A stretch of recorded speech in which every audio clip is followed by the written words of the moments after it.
జయ జగదంబే. మనకి చాలాసార్లు కొన్ని పదాల్ని పర్యాయ పదాలుగాను లేదా జోడించి వాడే పదాలుగాను వాడుతూ ఉంటాం. ధర్మం న్యాయం, దేనికైనా కాస్త ధర్మం న్యాయం ఉండాలి అనేస్తాం. రెండు వేరు ఏమంటాం దాన్ని, తలాలు లోకాలు అంటే అంత ఒకదానికొకటి సంబంధం లేకుండా ఉండేటువంటి పదాలు అవి. ధర్మం న్యాయం అలా ఉండవు, రెండు కలిసి ఉండేలా ఉండవు. ఏది ధర్మం మనం కొద్దిగా పైపైన స్పృశించాం చాలాసార్లు. ధర్మం ఏ మార్గం, ఏ నడత, ఏ ప్రవర్తన మన స్వస్వరూపం తెలుసుకునేటువంటి దారిలో మన నడిపిస్తుందో అది ధర్మం అనుకున్నాం మనం. అంతేగా. మామూలుగా ఒక ఆశ్రమానికి సంబంధించిన ధర్మం అంటే గృహస్థాశ్రమము, బ్రహ్మచర్యము, వానప్రస్థము, అటువంటి ఆశ్రమాలకు సంబంధించిన ధర్మాలు, లేదా ఫల్నా విషయాలు ఎలా చేయాలి అన్న విషయానికి ఒక మనువు లాంటి ఆయన ఎవరో ఒక దైవీ ప్రకృతిని ధరించినటువంటి ఒక ప్రతినిధి అనుకోండి, ఆయన ఇక్కడ ఎలా ఉండాలి అని భౌతిక వర్తన గురించి ధర్మాలు కొన్ని. ఇవన్నీ ఒక పక్కన ఉండగా న్యాయం అనే పదం వాడతాం మనం. మన ఉద్దేశంలో న్యాయం ధర్మం ఒకటే కానీ కాదు కదా. ధర్మం ఒక సత్యాన్ని తెలుసుకుందుకు, సత్యంలో ఆ సత్యం వంటి స్థితి లేదా సత్యమైన స్థితి అందులో ప్రవేశించడానికి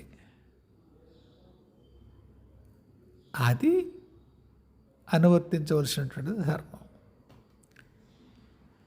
న్యాయం అనేది పూర్తిగా వాస్తవమైన విషయం. వాస్తవం అంటే ఏమిటి? వస్తువులోంచి వచ్చింది వాస్తవం. మెటీరియల్, మ్యాటర్, రియల్, ఆ రెండు కలిపి మెటీరియలైజ్, అంతే కదా. పదార్థ స్ఫురణ పొందినది, పదార్థ రూపం పొందినది, జరిగినది, మన కళ్ళెదురకుండా కనిపించింది. ఇంగ్లీష్లో ఫినామినన్ అంటారు. దానికి సంబంధించింది న్యాయం.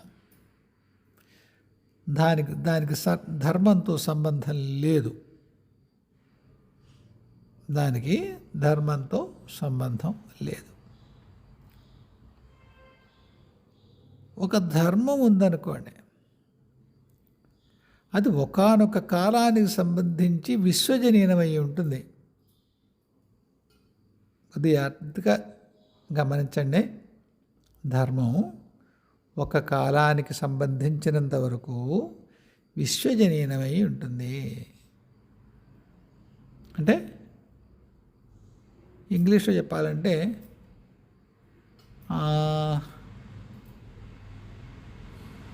in a particular space or time, the dharma applies in a universal sense across A particular set of what should I say planets అంటే మరీ విస్తారం అయిపోతుందేమో.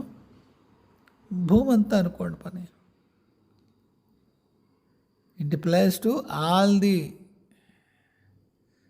Residents of the planet earth.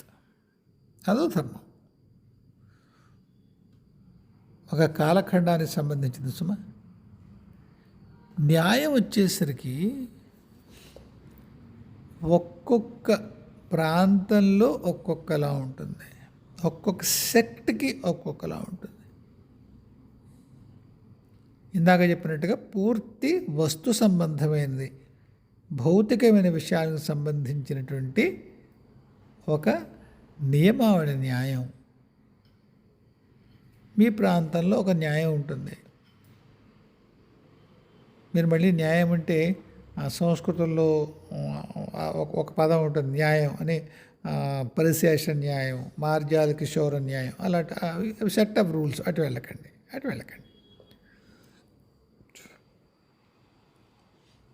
మీ దేశంలో ఇప్పుడు ప్రత్యక్షంగా మన దేశంలో జూన్ 2018 తర్వాత స్త్రీ పురుషులకి ఇద్దరికీ కనుక అభ్యంతరం లేకపోతే వాళ్ళ వైవాహిక స్థితి ఏమున్నా సరే, అంటే ఒకళ్ళ కళత్రం, ఇంకొకరు వేరే వాళ్ళ కళత్రం అవుతారు అన్నప్పుడు కూడా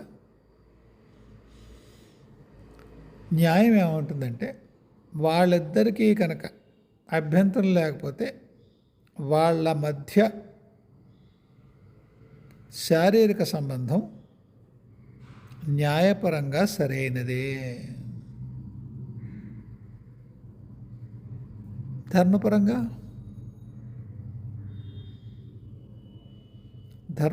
సరైనది అవుతుందా?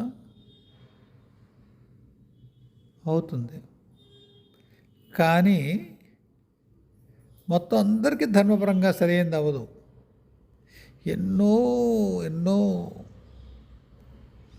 లోతైన కార్మిక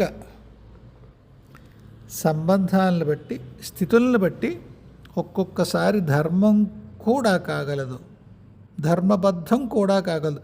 నియమం కొత్త సంత గళ్ళ ఒకడి కళత్రం ఇంకొకడితో, అదే ఏ పార్శుల్లో ధర్మబద్ధం అవుతుందయ్యా అని ప్రశ్నిస్తారనుకోండి.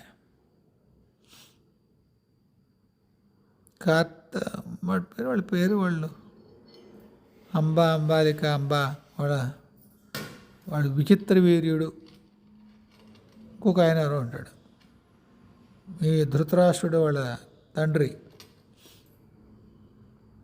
ఆ అంబాలికలో అంబ అనుకుంటాను కదా, మన సెకండ్గా వెళ్ళిపోతుంది. అంబాలిక ఉండిపోతారు ఆయన భార్యలుగా. ఆ విచిత్ర వీరుడికి ఎవరికో మరి అవదు, సంతానం కలగదు. ఎవరి వల్ల కలుగుతుంది సంతానం? వ్యాసుడు వల్ల కలుగుతుంది. లా ఆఫ్ బ్రదర్ అంటారు ఇంగ్లీష్లో. అలా ధర్మమేనా? అప్పటి యుగ ధర్మం ప్రకారం దేవరాత్సుతోత్పత్తి ధర్మమే. కుంతీదేవికి దేవతల వల్ల సంతానం కలిగింది. పాండురాజు ఉన్నాడో లేడో, మరి లేడేమో, ఉన్నాడు కొద్దిగా గందరగోళం అంతే, మొన్నాడు. అయితే మరి ఆయన కలవకూడదు కాబట్టి సంతానం కలగాలి, బాగానే ఉంది. మరి దేవతలు వచ్చారు. వీళ్ళ దేవతల వల్ల సంతానం ఎలా ఉండవచ్చు అనేది మీకు నేను ఒకానొక ఎపిసోడ్లో చెప్పాను. నేను అది క్షణం పక్కన పెడితే, సామాన్య అవగాహన ప్రకారం పిల్లలు పుట్టాలంటే శారీరక సమాగమం అవసరం భూమి మీద కదా. వాళ్ళు దేవతలు వచ్చి శారీరక సమాగమం చేశారనే ఇంతవరకు మనకి తెలుసు, మన వాళ్ళందరి భావం. అయితే దానికి నాకు స్ఫురించినది, నాకు చెప్పబడింది వేరుగా ఉంది. అది మీతోనే పంచుకున్నది తప్పూర్వం. కాకపోతే ఇప్పుడు ప్రశ్న ఏమిటంటే, ధర్మమా? ధర్మమే. అప్పటి యుగం ప్రకారం అది ధర్మమే. న్యాయమేనా? అప్పటి న్యాయశాస్త్రం ఏమైందో మనకి తెలియదు, కానీ వాళ్ళ జీవితాంతం వెక్కిరించారు. కాబట్టి న్యాయం అనేది పూర్తిగా మానవీయమైనటువంటి వాస్తవాలకు సంబంధించిన విషయం. కేవలం హ్యూమన్ రియాలిటీస్ అంటాం మనం. ఇప్పుడు రామచంద్రమూర్తి ఉన్నాడు, ఆయన దర్బార్లోకి ఒక కుక్క వచ్చిందని చెప్తారు కదా, గంట కొట్టిందని, తల పగిలిపోయి వచ్చినట్టు కుక్క వచ్చిందంటారు. రామా నన్ను నేను అన్యాయంగా కొట్టాడు, నేను కుక్కని, నాకు ఆకలిస్తుంది, అక్కడ రొట్టెన అవకాశం ఉంది, దానికి నాకు అందుబాటులో ఉంది, భోజనం చేశాను, తినేసాను. ఆయన కర్రతో కొట్టాడు. ఏమయ్యా స్వామి నువ్వు ఎందుకు కొట్టావు? దైవం కోసం పెట్టుకున్న నైవేద్యం కోసం ఇంతట్లోకి తినేసింది, కోపం వచ్చింది, కొట్టాను. న్యాయం ఏమవ్వాలి? అది అన్యాయంగా తింది కనుక, ఒక జంతువు అయినా సరే ఒకళ్ళు ఇంకోళ్ళు తినకూడదు కనుక దానికి ఏదో శిక్ష విధించి కొట్టాడు, పర్వాలేదు అనుకోవాలి.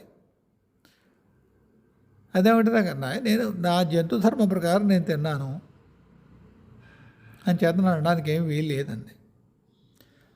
రామచంద్రమూర్తి న్యాయం కంటే ధర్మాన్ని ఎక్కువ చూశాడు. చూసి నిజమే ఈ శిక్ష విధిస్తా అని చెప్పేమిటో అన్నాడు. సరే ఆవిడ చెప్పింది అనుకో కుక్క, ఆయనకి కూడా ధర్మకర్తృత్వం పూజారిత్వం ఏమంది గుళ్ళో నేను చేయడం దైవద్రవ్యం తిన్న పాపానికి నేను కుక్కనయ్యాను, నా బాధ వాడికి కూడా తెలియాలి కనుక వాడిని కూడా దైవద్రవ్యం తినేట్టుగా ఏదైనా ఆవిడ ఉద్యోగం పూజారి ఇస్తావో ధర్మకర్తృత్వం ఇస్తావో ఏదో మొత్తానికి అడిగింది, ఇచ్చాడు. ఇక్కడ ఏం చూశాడు రామచంద్రమూర్తి? ధర్మం చూశాడు, న్యాయం చూడలేదు. న్యాయం పూర్తిగా భౌతిక వాస్తవం. ఎక్కువసార్లు ధర్మము న్యాయము చూడవస్తాడు రామచంద్రమూర్తి ధర్మం చూసేట్టుగా కనిపిస్తుంది మనకి. ఆ రోజుల్లో పెద్ద కొడుకు, రాజుగారి పెద్ద కొడుకు రాజ్యపాలన అది వంశానుక్రమంగా ఆయనకి రావాలి. న్యాయం ధర్మం ఏం చూశాడైనా? తండ్రి పినతల్లికి ఇచ్చినటువంటి వాక్యాన్ని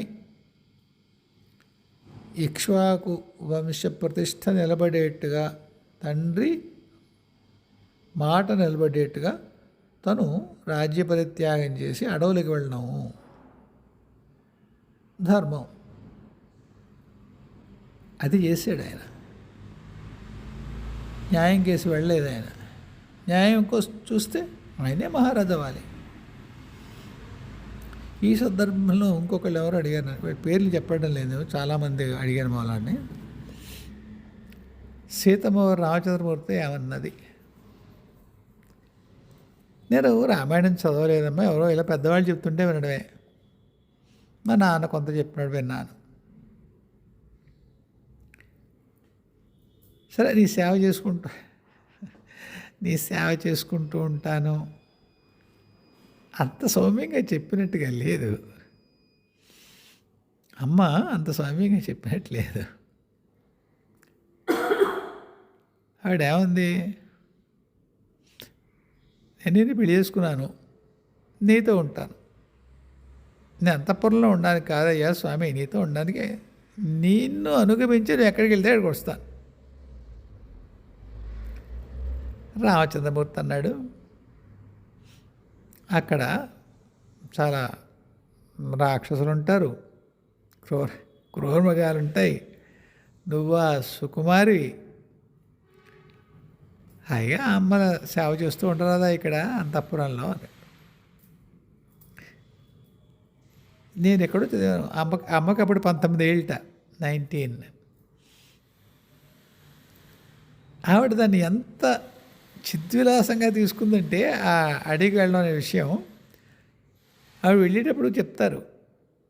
రామచంద్రమూర్తి ఈయన వాళ్ళ తమ్ముడు సుమంతుడి యొక్క రథం ఎక్కినప్పుడు ఆవిడ చేతిలో ఒక తామరపు పట్టుకొని అలా విలాసంగా వచ్చి ఎక్కింది రథం. మహారాణిత్వం మర్నాడు రావాలి, పట్టరాని అవ్వాలి ఆవిడ, ఏం పర్వాలేదు, మా ఇంట్లో వెళ్ళిపోతాను సరిపోతుంది అనుకుంది ఆవిడ. అయితే ఇంకొక మాట ఉంది ఆవిడ, ఏదో మహావీరుడు అనుకుని మా నాన్న నీకు ఇచ్చి పెళ్లి చేసాడయ్యా నన్ను, పెళ్ళాన్ని కాపాడుకోలేనంత అసమర్థుడినా నేను పెళ్లి చేసుకున్నది ఏంది ఆవిడ. ఎంత పెద్ద మాట ఉందో చూడండి ఆవిడ. న్యాయమేనా? మహాపతివ్రతగా చెప్పబడేటువంటి సీతామహాసాధ్వి వాళ్ళ ఆయన ఎలా అనొచ్చా?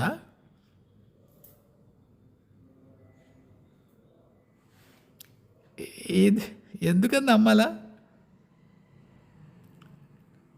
ఎంత నవ్వుతుందో ఆవిడ, ఎంత నవ్వుతుందో. ఆవిడకే గుర్తొస్తాయి కావాలి, తెగ నవ్వుతుంది. ఆ సన్నివేశం ఆవిడ గుర్తొచ్చినవాడు. ఎందుకంటే న్యాయం కాదు అది, అమ్మ చేసింది న్యాయం కాదు. పాప వెర్రి బాగులేడు, నువ్వు ఉండవే బాబు ఇక్కడంటే వస్తానంటే ఇక్కడ పెంకికే వెళ్ళింది ఆవిడ. ఏమనుకుంటున్నారు మీరు? ధర్మమో? ఏ ధర్మం? పాతివ్రత్య ధర్మమా? పెనిమిటి అన్న తర్వాత కాదనకూడదుగా మరి పాతివ్రత్య ధర్మం. ఆవిడ ఏ ధర్మావలంబన చేసినప్పుడు తను ఇక్కడికి ఎందుకు వచ్చింది? అవతారం యొక్క ప్రయోజనం ఏమిటి? మనకైతే అవతార ప్రయోజనం ఏమిటి? అవతారం అంటే కింద దిగడం అర్థం చేసుకోండి. పరమాత్మని ఎన్నోసార్లు చెప్పాను నేను కదా, విసుగు వస్తుందేమో మీకు. పరమాత్మ నుంచి ఆత్మ, అదే జీవాత్మ, ఆత్మ నుంచి జీవాత్మ విడిపడి ఏదో అనుభవాల కోసం కిందకు వచ్చింది, పైకి వెళ్ళింది. కిందకు వచ్చేటప్పుడు అనుభవాలు తెలుసుకోవడం ధర్మం, పైకి వెళ్ళేటప్పుడు ఇంకే అనుభవాలు చాలనుకుని దివ్యత కేసి వెళ్ళడం ధర్మం. అది స్వధర్మం. స్వస్వరూపానుసంధానం జరగడం స్వధర్మం. అవతారం యొక్క ప్రయోజనం అది, మన ప్రయోజనం, మన అవతారం యొక్క ప్రయోజనం. అమ్మ అవతారం యొక్క ప్రయోజనం ఏమిటి? రావణ కుంభకర్ణుల్ని వెనక్కి తీసుకెళ్ళడం కదా. వాళ్ళకి స్వామి ఇచ్చిన మాట మేరకు వెనక్కి తీసుకెళ్ళాలి. పిల్లలు మళ్ళీ వెనక్కి రావద్దు, వాళ్ళ ఇంటికి వెళ్ళిపోవద్దు. వాళ్ళ వాచ్ అండ్ వార్డ్ స్టాఫ్ కదా వాళ్ళు, వాళ్ళ ద్వారపాలకులు వైకుంఠానికి. ఏదో జరిగింది, ఏదో మహర్షితో గొడవలైంది, ఏదో వెనక్కి వచ్చేసారు. ఇక కింద అభిషిక్తులే కిందకు వచ్చేసారు. వాళ్ళు వెనక్కి తేడం ఎలా? ఆవిడ బాధ్యత. ఆ మహావైకుంఠానికి మహారాజ్ఞి ఆవిడ. తన ప్రజలు తన వైకుంఠంలో తనకి అక్కడ కాపలాగా ఉండే పిల్లలిద్దరు ఏదో కారణం చేత అభిషిప్తులు అయ్యారు, శాపం వల్ల కిందకు వచ్చారు. వాళ్ళని వెనక్కి తెచ్చుకోవద్దు. ఎంత ప్రేమ! కిందకు వచ్చారు మొగుడు పెళ్ళాం. ఒకసారి ఊహించండి. వాళ్ళ పనివాళ్ళు వాళ్ళని రక్షించడం కోసం, మా అమ్మగారు అయ్యగారు లోపల పనిలో ఉన్నారని మీరు ఇప్పుడు రాకూడదండి అన్నారు వాళ్ళు. ఎవడో దొంగ డాష్ గడ నువ్వేవిడరా అని వాడు శాపం ఇచ్చాడు. లోపల పెద్దవాళ్ళతో బాగా పరిచయం ఉన్నవాడు, వీళ్ళు పాపం గేట్ కీపర్సు, వాళ్ళ పని వాళ్ళు చేశారు. దానివల్ల ఆ పెద్దవాళ్ళని ఏమనకూడదు, వీళ్ళు బాధపడకూడదు.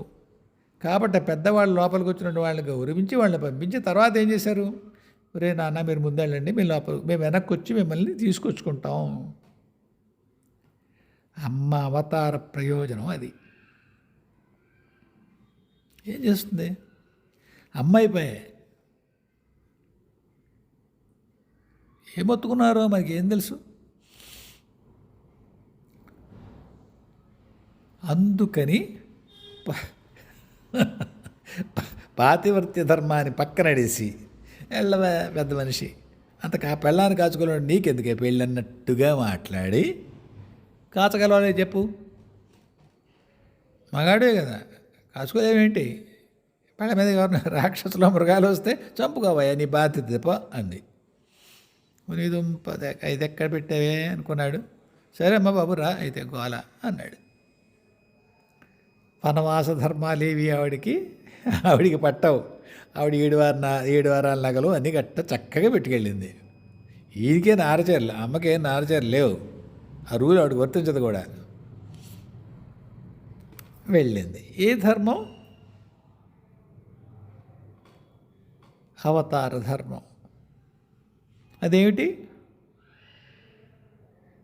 తను కష్టపడినా సరే కిందకు వచ్చి పిల్లని వెనక్కి తీసుకెళ్ళాలి.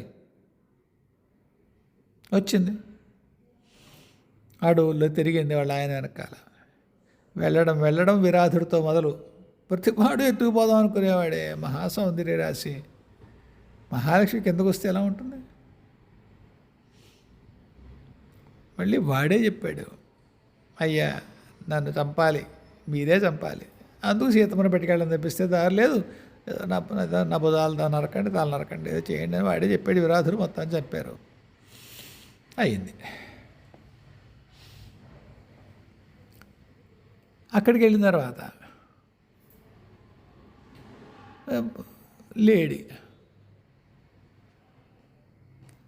అన్ని శాస్త్రాలు చదువుకున్న తల్లికి బంగారు లేడీ ఉండదని తెలియదా? మహాలక్ష్మీదేవికి బంగారు లేడీ ఉండదని తెలీదు?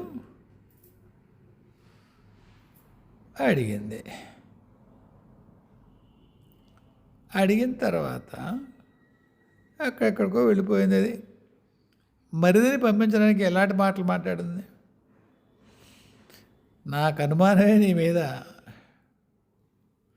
మీ అన్నయ్య కాస్త హరియమంటే నువ్వేదో నన్ను పెళ్లి చేసుకుందాం అనుకుంటున్నావు కదా, దొంగ నువ్వు అంది. తెలియదా? తల్లి పాదాలు తప్పిస్తే ఇంకోటి చూడడు అనేది 13 ఏళ్ళలో తెలియలేదా ఆయన గురించి, లక్ష్మణుడి గురించి? న్యాయమేనా మాట్లాడింది? ధర్మ న్యాయం గురించి మాట్లాడుకుంటున్నా అయ్యా మనం. న్యాయమేనా? న్యాయం కాదు. అంత పరుషంగా మాట్లాడకూడదు. మాట్లాడింది. ఎందుకు మాట్లాడింది? అవతార ధర్మం, మాతృధర్మం.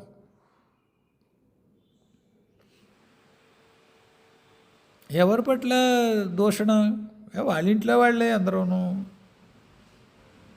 కొన్ని చోట్ల మనం ఏం చదువుతామంటే ఎవరు ఆదిశేషు లక్ష్మణుడు అయ్యాడు, చక్రం వాళ్ళు, కౌముది వాళ్ళు, ఇంకోళ్ళు వాళ్ళు, అలా వాళ్ళు ఆనందములు వచ్చారంటారు. కొన్ని ఎవరో చెప్పారు నాకు, నేను చెప్పానుగా, చదువుకోలేదు నేను. అన్నీ విష్ణువు యొక్క అంశలే. మిగతా ముగ్గురు కూడా విష్ణువు యొక్క అంశలే. ప్రధాన అంశ రామచంద్రమూర్తి అని. అవమానించినా సన్మానించినా ఇంట్లోనే. విష్ణుమూర్తి యొక్క అంశ లక్ష్మణుడు, పోన్లే వాళ్ళ ఆయనే తిట్టుకుంది, వాళ్ళ ఆయన యొక్క అంశం తిట్టుకుంది. లేదు ఆదిశేషు వాళ్ళ బిడ్డే, పర్వాలేదు, వాళ్ళ బిడ్డ ఏం పర్వాలేదు. ఎందుకు? వాళ్ళ ఫ్యామిలీలోంచే ఇంకొన్ని ఉండే వెనక్కి తీసుకురావాలి. వీడు తిడితే వీడికి అసలు కోపడు అలా పక్కెడతాడు, ఎవడో పట్టుకుపోతాడు. రావణాసురుడు ఎవడు వాడే, ఎవడైతే వెనక్కి రావాలో వాడే అమ్మని పట్టుకెళ్ళిపోతాడు. చాలా ఇబ్బందికరంగా పట్టుకెళ్తాడు. అయినా పర్వాలేదు, జుట్టట్టుకున్నాడు, తొడల కింద చెయ్యి వేశాడు, పట్టుకుని తీసుకెళ్ళాడు.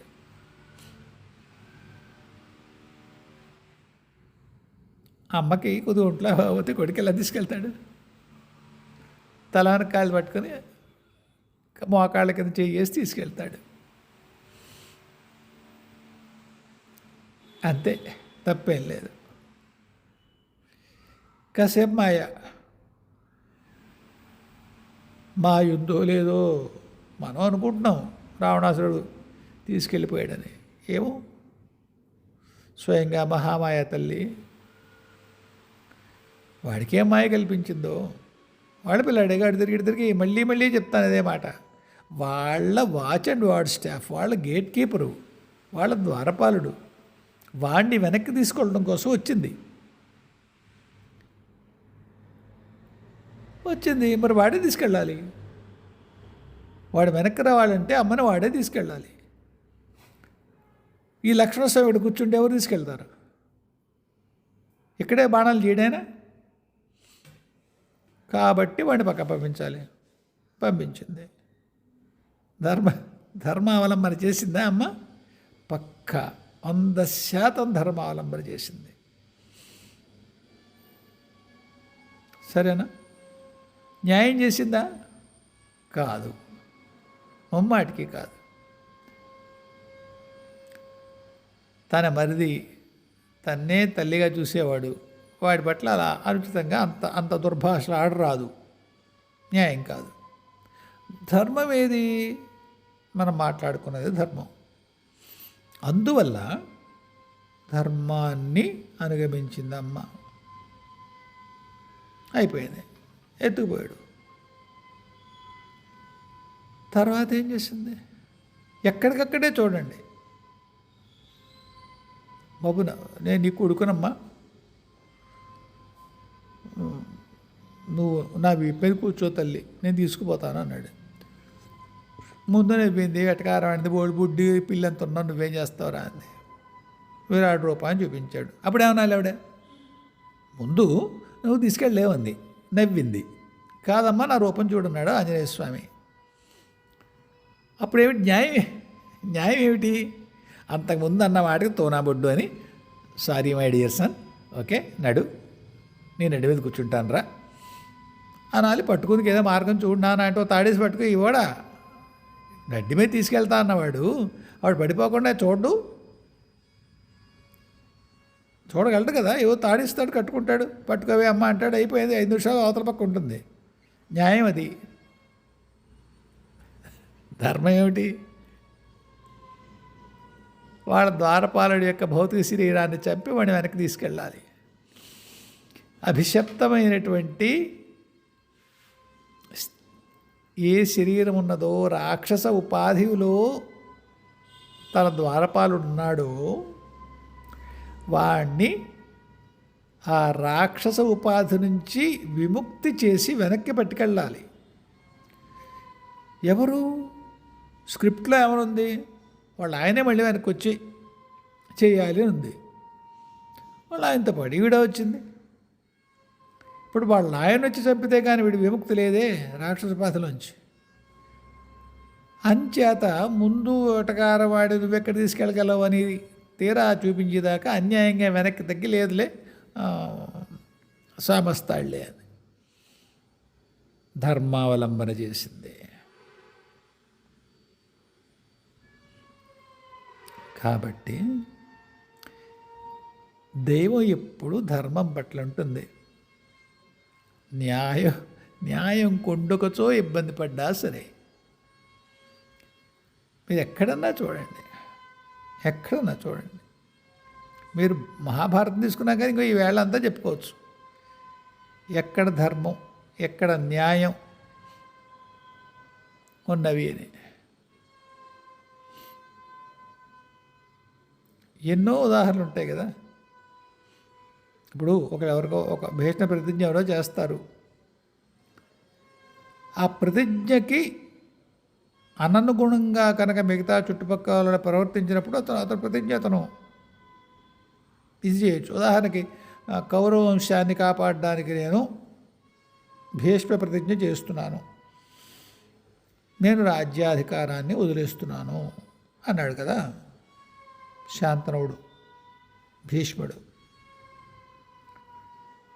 ఎప్పుడైతే ద్రౌపదీ చీరహరణం జరిగిందో కౌరవవంశ హననం కనిపించలేదా భీష్ముడికి?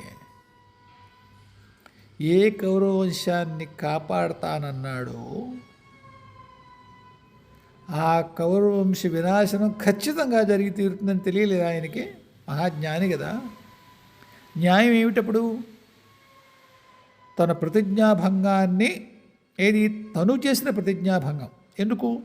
ఒక విధంగా ప్రతిజ్ఞ ఏమిటి? కౌరవ వంశాన్ని కాపాడడం.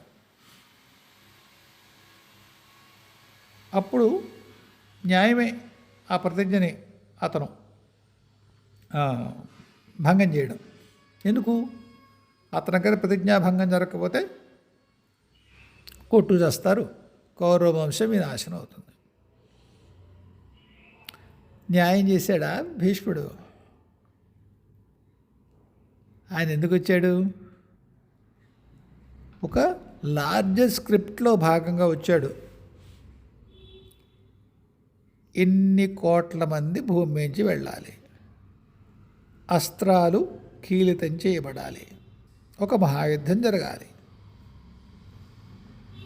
అంత మూర్ఖంగా అతను చాలా ఘోరంగా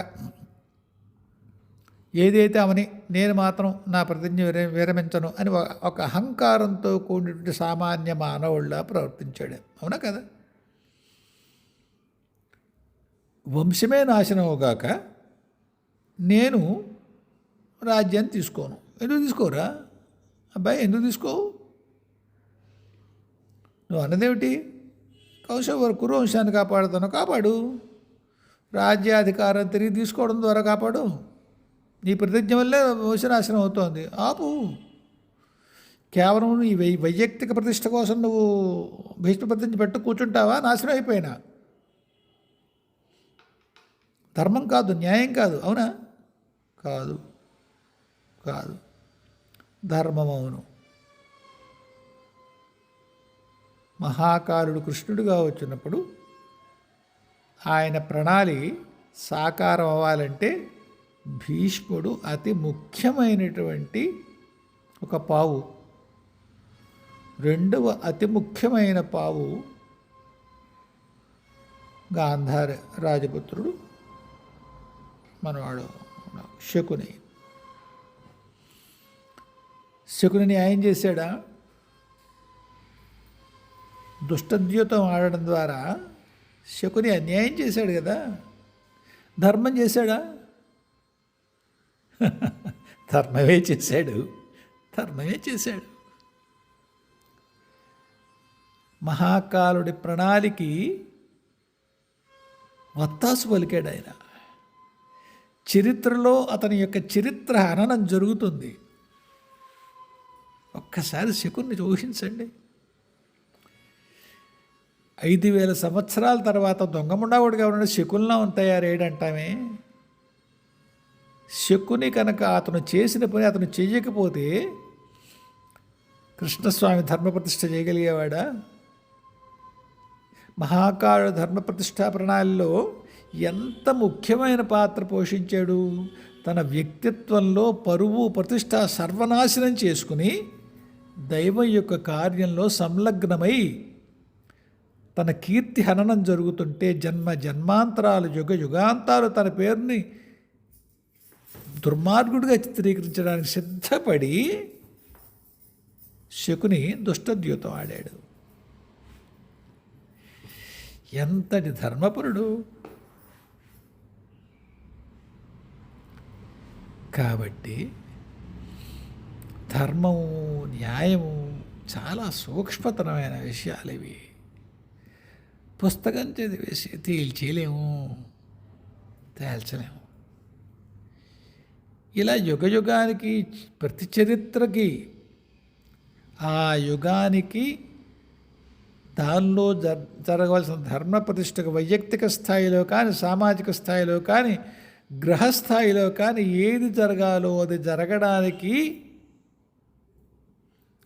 తన వైయక్తిక ప్రయోజనాల్ని ప్రతిష్టల్ని పక్కన పెట్టి నడిచినటువంటి మహాత్ములు ఎవరైతే భూమి మీద మానవ ఉపాధిలో ఉన్నారో వాళ్ళందరూ ధర్మావలంబులే.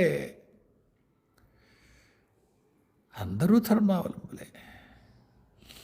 ధర్మం అంత సూక్ష్మమైనది. అంచేత భీష్ముడు మహాధార్మికుడే, శకుని మహాధార్మికుడే. వాళ్ళు తెలుసా అంటారేమో మీరు. ఎవరికి అయ్యా, నేను దశరథుడు కొడుకుని చెప్పుకున్న రాముడి కంటే మరి వీళ్ళందరూ ఏం తక్కువ మాయలో ఉన్నారా? రాముడు తక్కువ మాయలో ఉన్నాడా? వాళ్ళందరూ మాయలో ఉన్నట్టుగా మన్ని మాయలో పెట్టారా? ఎంత కథ నడిపించడానికి మా అమ్మ మహామాయ ఎంత అపోహన కల్పించిందో.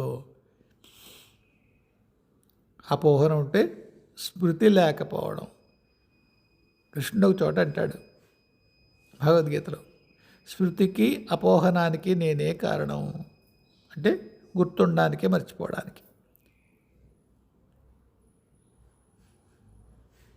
మరి అపోహనం జరగకపోతే రావణుడు సీతను ఎక్కడ ఎత్తుకెళ్తాడు? అపోహనం జరగకపోతే భీష్ముడు న్యాయాన్ని ఎక్కడ వదులుతాడు? రాజధర్మం కదా న్యాయం చేయడం, అన్యాయం చేయడం తప్పు కదా. మరి శకునిగా మాత్రం ధర్మశాస్త్రం తెలియదేమిటి? ఆయన న్యాయాన్ని వదిలిపెట్టాడుగా. దేనివల్ల? న్యాయం పట్ల అపోహనం, విస్మృతి చెందడం న్యాయం పట్ల. ఎందుకు? జీవస్థాయిలో జరగవలసిన ధర్మానికి తన వంతు సహాయాన్ని అందించడం జీవుడి యొక్క కర్తవ్యం. దైవీ ప్రణాళి, మహాకాలుడి ప్రణాళి సాకారం అవ్వాలి. మహాభారత యుద్ధం జరగాలి. ఇద్దరు అతి ప్రముఖమైన భూమికలు పోషించారు శకుని, భీష్ముడు. గట్టిగా మాట్లాడితే ధర్మరాజాదులు అందులో వాళ్ళ పాత్ర యుద్ధం వచ్చిన తర్వాత వాళ్ళ పని ఏదో వాళ్ళు చేశారు. లేదా భీష్ముడికి శకునికి మధ్యలో వాళ్ళ వ్యూహరచనలో వీళ్ళు ఊరికే పావులుగా నడిచారు. గట్టిగా మాట్లాడితే పాండవాదులు, దుర్యోధనాదులు మొత్తం అందరూ కౌరవులేగా. ఇప్పుడు చెప్పండి అమ్మా, ఏది ధర్మం? అంచేత ధర్మాన్ని, న్యాయాన్ని మనకి మన మానవ మేధస్సుతో దాన్ని ఎంత అర్థమవుతుందో అంతవరకే చూడరాదు. తర్వాత ఇంకెవరో అడిగారు నన్ను, శ్రీవిద్య అంటే ఏమిటి అని. రెండు వేరే పూర్తిగా ఉద్విగ్నతలో కానీ వాటిలో మన అనురక్తి విషయంలో కానీ రెండు వేరే విషయాలు స్పృశిస్తున్నాను. శ్రీవిద్య అంటే ఏమిటి? ఎవరన్నా పెట్టుకోవచ్చా శ్రీచక్రాలు? శ్రీవిద్య అంటే అమ్మ రెండు రకాలు ఉంటుంది.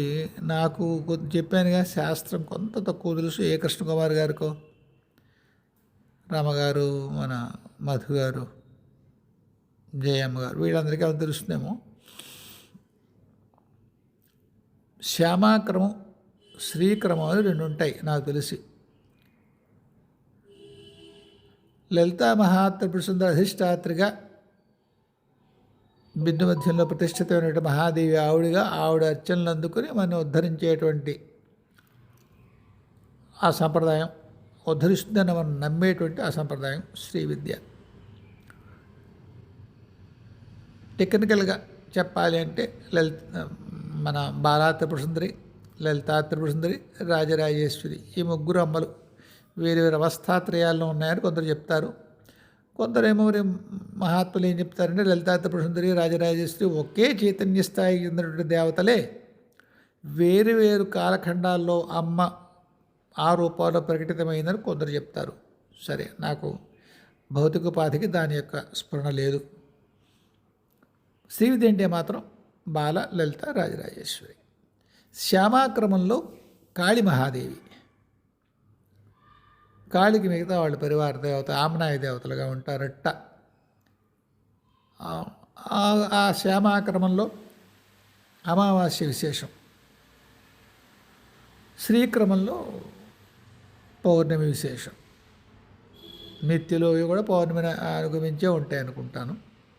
శ్యామాక్రమంలో మరి అమావాస్యను బట్టి ఉంటాయేమో. మొత్తానికి అమావాస్య విశేషం శ్యామాక్రమంలో, శ్రీక్రమంలో పౌర్ణమి. ఇక శ్రీచక్రం ఎవరైనా పెట్టుకోవచ్చా? అందరూ అంటున్నారు పెట్టుకోవచ్చని. అన్నవాళ్ళకి నమస్కారం, అన్నవాళ్ళకి నమస్కారం. పెట్టుకుంటారు. చాలామంది షాపుల్లో ఉంటుంది కదా, పెద్ద ఫోటో కట్టి ఉంటుంది.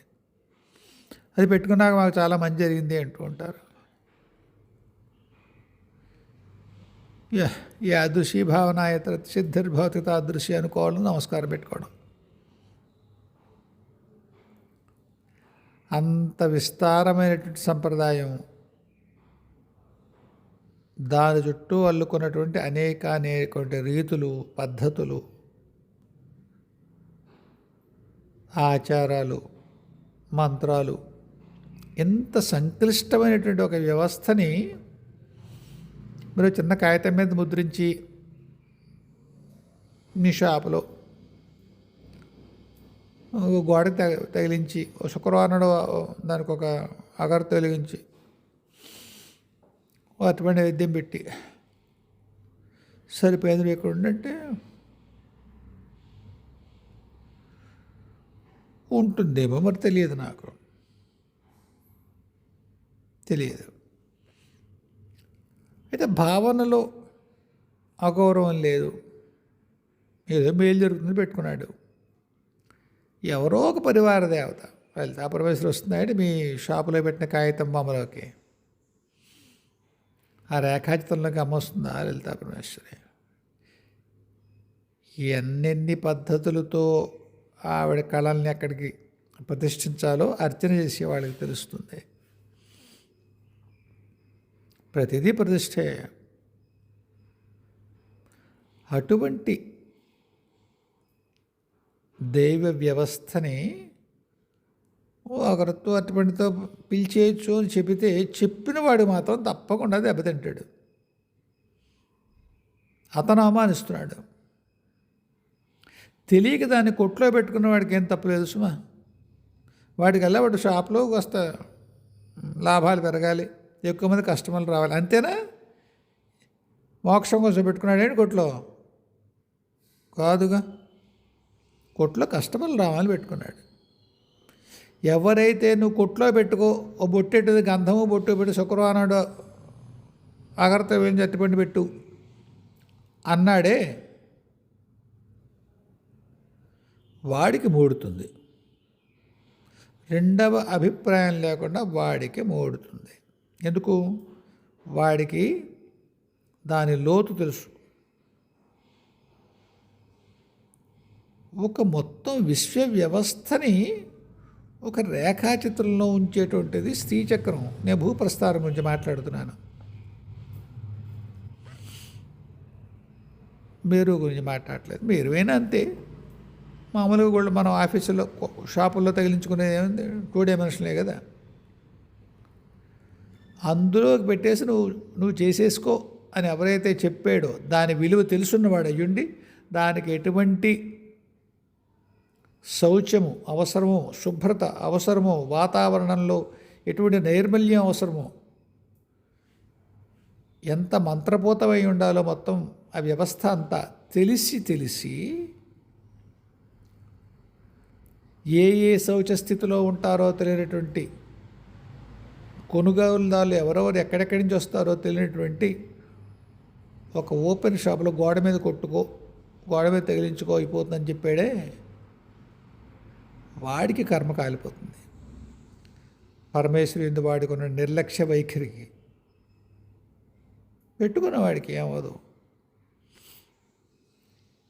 కానీ దాని గురించి తెలిసి కూడా పెట్టుకున్నాడు అనుకోండి, ఆ పంతులుగా పెట్టుకున్నారా పర్వాలేదని వీడు పోతాడు. ఎందుకు? విన్నాడు కదా, ఈవేళ రేపు సోషల్ మీడియా రోజులు. ఎవరో బ్రాహ్మణుడు ఇంకో బ్రాహ్మణి చెవులో చెప్పట్లేదు. ప్రవచనకర్తలు 4-5 అందరూ శ్రీచక్రం గురించి మాట్లాడిన వాళ్ళే. దాని విశేషం గురించి, దాని గాంభీర్యం గురించి, దాని ఏమంటాం, దాన్ని మహోన్నతమైనటువంటి దాని చైతన్య స్థాయి గురించి స్పష్టంగా ప్రత్యక్షంగా 100 సార్లు చెప్పుంటారు వేదికల మీదుగా. వినని వాడెవడు?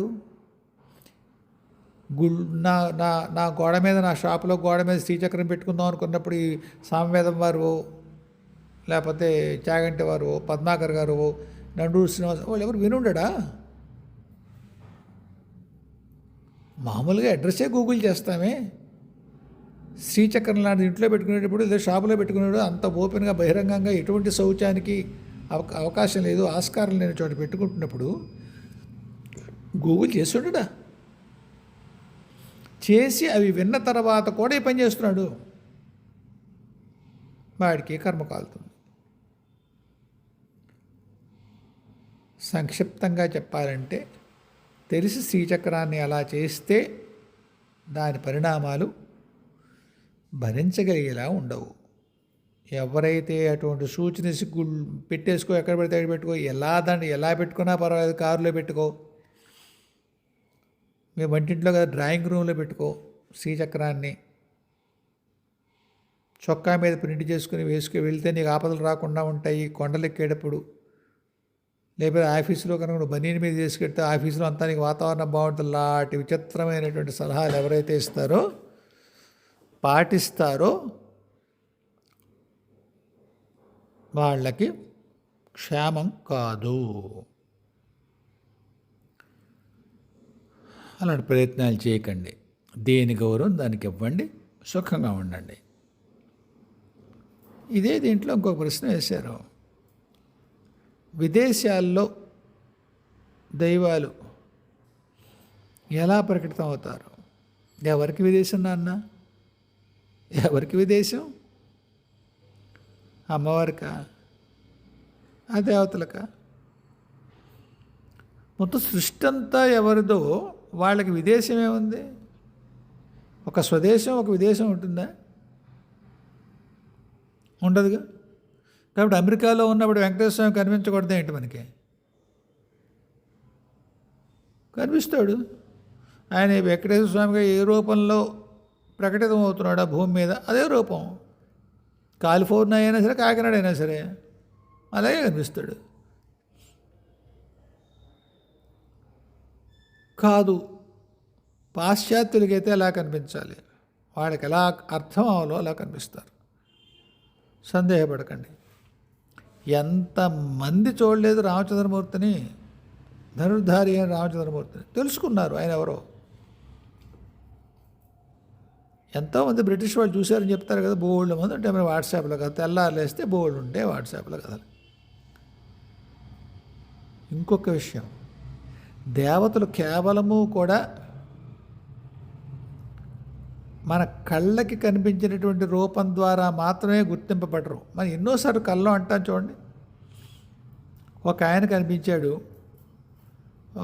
అవడానికి కొద్దిగా పేదవాడు, ముష్టివాడు ఇలా ఉన్నాడు, కానీ నాకెందుకు ఆయన సాయి అలా వచ్చేయడమో, నాకెందుకు దత్తుడే అలా వచ్చేయడమో, లేదా వెంకటేశ్వర స్వామి నన్ను పరీక్షించడానికి అలా వచ్చేయడమో అనిపించిందండి అంటారు. అదే బిచ్చగాళ్ళు వస్తే ఈ వెంకటేశ్వర స్వామి అంతటి మహాలక్ష్మి యొక్క పతిదేవుడు ఆయనకి అలా ఎందుకు కనిపించాడు? కనిపించడం కాదు, అనిపించాడు. అప్పుడు మీరు చూసిందా లెక్క? కాదుగా. అంతఃస్ఫురణ. మాకు అంతఃస్ఫురణ లేదు, ఎవరికి లేదు, అందరికీ ఉంది. అంతఃస్ఫురణ జాగ్రత్త అవ్వడం, జాగ్రత్త అవ్వకపోవడం, ఒక్కొక్కసారి మాత్రమే జాగ్రత్త అవ్వడం, ఇన్ని రకాల లక్షణాలు పట్టేదానికి. కళ్ళు భౌతికత యొక్క మాలిన్యం అంటనేటువంటి ఒకానొక స్థితిలో అంతఃస్ఫురణ స్పష్టంగా పలుకుతుంది. మా నాన్నగారు వచ్చారండి, ఆయన గతించారు, ఆయన ఇలా చెప్పారు, కానీ మా నాన్నగారు కాదు, మా ఉపాసదేవైనటువంటి ఫలానా ఆయన అని నాకు అనిపించిందండి అంటారు. మీ నాన్నగారు చెప్తారు, గతించారు, ఆయనే సూక్ష్మంలో వచ్చి మీకు స్వప్నదర్శనం ఇచ్చి ఉండొచ్చునే. కాదు, అంత లోతైనటువంటి అవగాహనతో కూడిన ఒక మార్గనిర్దేశనం మీ నాన్నగారి మానవ జీవానికి సాధ్యం కాదు అని మీ జీవానికి తెలుసు. అక్కడ అంతఃస్ఫురణగా మీకు మీ ఇలవేలుపు ఆయనే మీకు తండ్రిగా మీరు భావిస్తారు. మీ వంశం అంతటికీ తండ్రి అయిన మీకు తెలిసిన తండ్రి ఎవరు? వెంటనే మీ మనస్సు మీ నాన్నగారి రూపాన్ని మీకు అనువదించి చూపిస్తుంది. వచ్చిన శక్తి ఏదైనప్పటికీ అది తండ్రి స్థానంలో తండ్రి పని చేస్తోంది కనుక మీకు తెలిసినటువంటి తండ్రి రూపాన్ని అక్కడ మీకు స్వప్నంలో సాక్షాత్కరింప చేస్తుంది మీ అంతఃస్ఫురణ.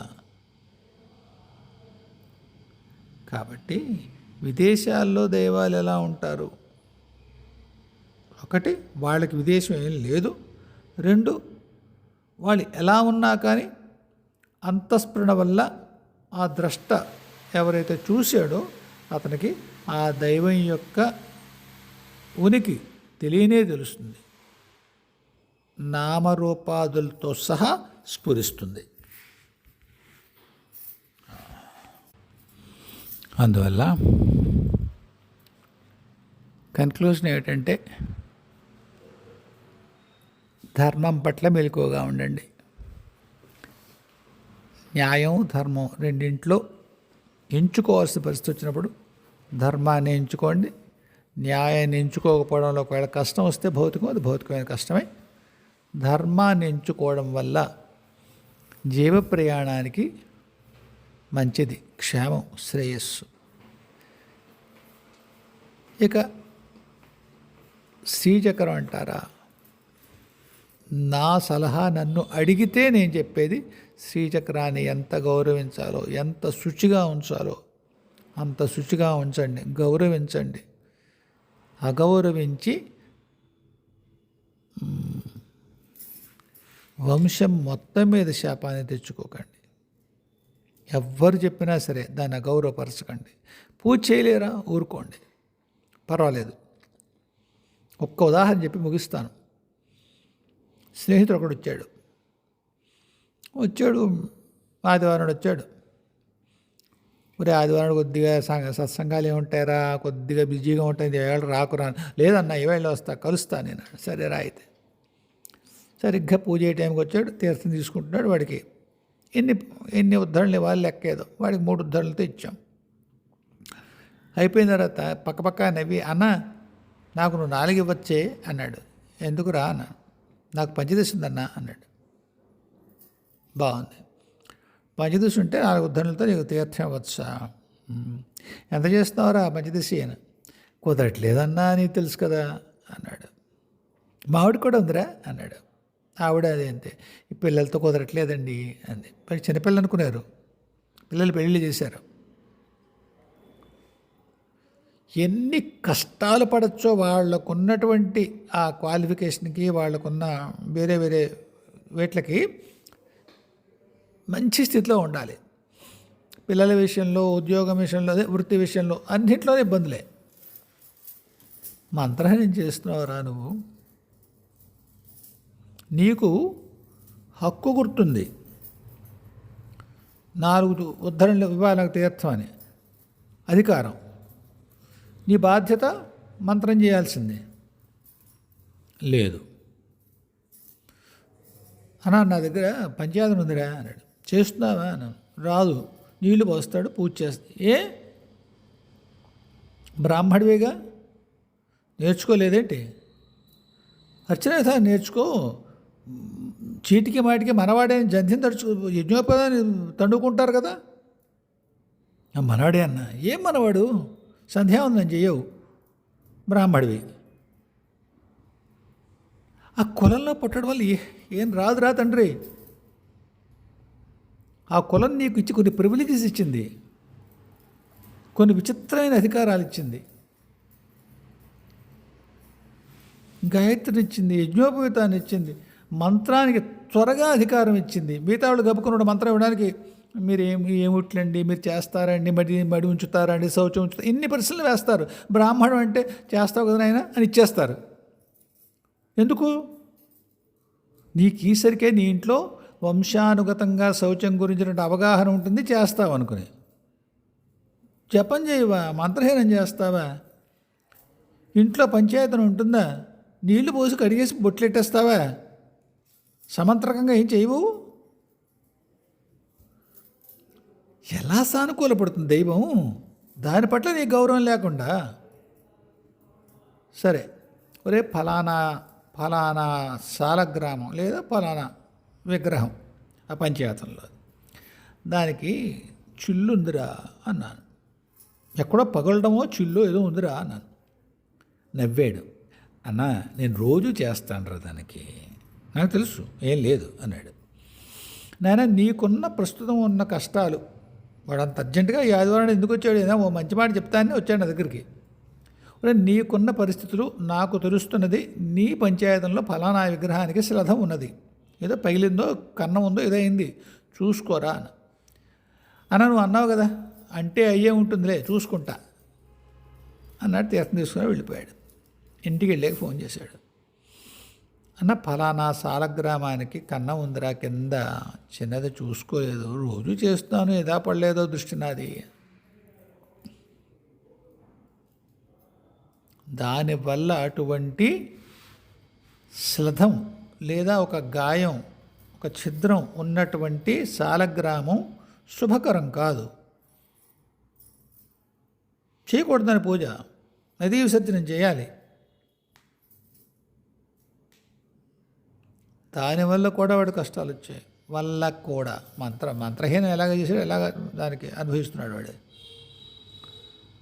సరే మార్చుకున్నాడు అనుకోండి. ఎందుకు చెప్తున్నానంటే అలాగా ఒక చిన్న కన్నం పడితే విగ్రహంలో ఎక్కడో మూల వాడి దృష్టికి రాంది, కళ్ళు కనిపించిన నా దృష్టికి తీసుకొచ్చింది పరమేశ్వరి, వాడికి చెప్పడం కోసం వాడి యోగం బాగుందేమో వాడి దృష్టికి రావాలి కాబోలది. అలాంటి దుష్ఫలితాలు జరిగాయే. మీరు అశౌచం లేకుండా క్షమించండి, శౌచం లేకుండా శ్రీచక్రాన్ని గోడ మీద తగిలించుకుంటే ఎంత ప్రమాదం. అందువల్ల ఎవరో చెప్పారు శ్రీచక్రంతో ఆషామాషి ఆహారం చెయ్యొద్దని. ఈ మార్గంలో మీతో పాటు మీ ముందు 2 అడుగులు ముందే నడిచేటువంటి ఒక సాధకుడిగా మీకు నా సూచన. తర్వాత ఎలా మీకు సరంటే అలా చేయండి, సరేనా? సరే, హాయిగా ఉండండి. మళ్ళీ కలుద్దాం. జయ గురుదేవ్, జయ జగదంబే, స్వస్తి.